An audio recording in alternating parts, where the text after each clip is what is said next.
Hi friends, it's Allison again, back with the new scrapbook layout to share with you today. I am creating a layout using my How to Kill a Kit with Style kit that I put together at the beginning of April, and I'm so excited that I made really good use of my kit this time instead of just pulling bits and pieces. I used quite a bit of it to put together this layout. Beginning with the papers. The lattice paper that you see that I'm just matting the pink scallop behind was actually cut from cardstock that came from the Heidi Swapp paper pad. That would be, I forget which one. I'll link it down in the description box below. But the plaid paper that's in the background actually came from an old Close to My Heart collection. And I thought it paired really well with the colors. And well, obviously that's why I used my kit. So I cut quite a few elements with my Cricut as well, including the frame that I'm working on right now. I'm just adding some craft foam behind it using some liquid glue just to be sure that it stays put. I actually set it aside for a little bit as well, just to make sure the glue set and had time to adhere before bringing it back to the layout. I don't actually glue the frame until closer to the end of the layout, just that I can make sure the embellishments that are going around it and the title are exactly in the place that I want them to be before gluing that all down. So right now I'm just working on the embellishments.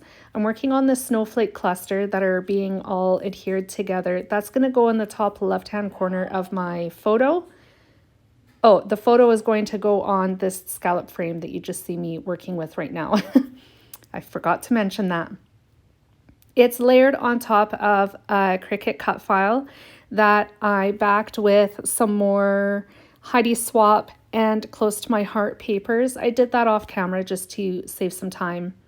I also had a different title originally for this layout than what I ended up going with. I kept Always because I knew I wanted to have that in my layout as the title, but I decided to change the title from Be Kind Always to Always Moving. I thought that would fit the theme of well, not the theme, but the story behind my photo in this layout better than Always Be Kind or Be Kind Always. So the story for this layout is just kind of explaining what type of individual my father-in-law is and how social he is and how he always has to be moving and can't sit still. Sorry, I'm just in the middle of cooking supper and my timer went off on my oven.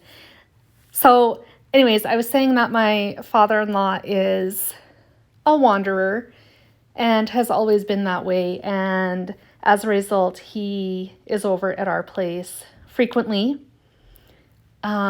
which makes it hard, not only for us, but, well, our whole family, my husband and the kids. And we feel bad because obviously he's lonely and that's probably why he's traipsing around so much. So anyways, that is the story for this layout. Back to creating the layout, I decided to pull some foam stickers also out of my kit to create the last part of my title, which is Always Moving. And then the phrase Always was cut with my Cricut as well. It's a cut file. It's not a font. I wish I could say it was a font because I absolutely love it. But it is a cut file. If you want to create this layout yourself, you will be able to. I'll include the link to my Cricut community account, whatever it's called, so you can find this layout as well as others and use it in your own crafting as well.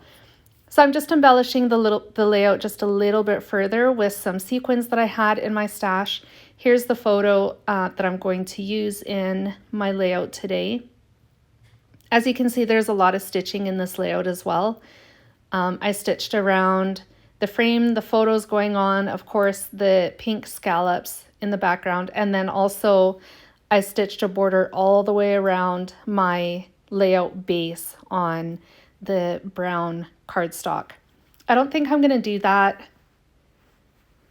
very often. I was going to say probably ever again, but never say never. It was just a lot of work, and then to try and fit the pattern paper inside that little border was kind of a nuisance. So I don't think I'll do extensive stitching like that again in the future, but like I'm not going to stop stitching because I love it. And you should be able to tell because it's in all of my crafting lately. Last but not least, I'm adding the date. I decided to stamp it on a little bit of extra white cardstock, and then I matted it to some other paper out of my How to Kill a Kit with Style kit. And then I'm going to staple it to the bottom of the frame below the photo.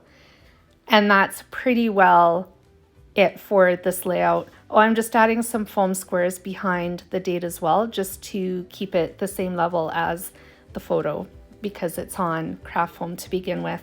I also added foam squares behind my journaling as well, just to add a little bit of height and definition. There's some Tim Holtz phrase stickers also out of my kit. And here's the close-ups. Thanks again for joining me, friends. I hope you enjoyed this layout and my tutorial as well. If you did, make sure you give a thumbs up and a like. And if you'd like to see more videos, make sure you hit the bell and subscribe. Talk to you soon. Bye.